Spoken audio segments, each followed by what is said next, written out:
Yan, good evening guys. Tuturuan ko kayong kumain ng pili. Ganyan, babalatan nyo lang po yung pili. Ganito. Yan, binabalatan ko yung pili.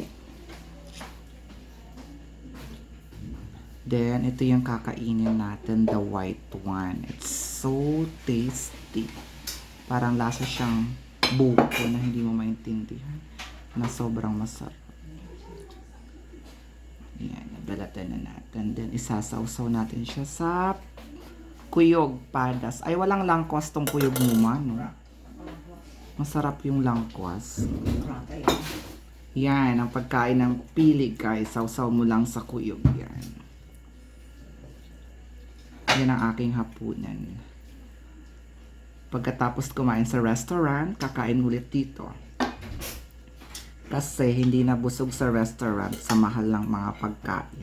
Mas masarap ang pagkain. Sarap ang pagkain sa bahay.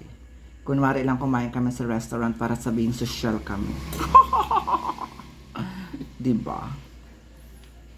So yung mga mayayaman na tulad ko, ganito kumain ng pili, kinakamay lang. Okay?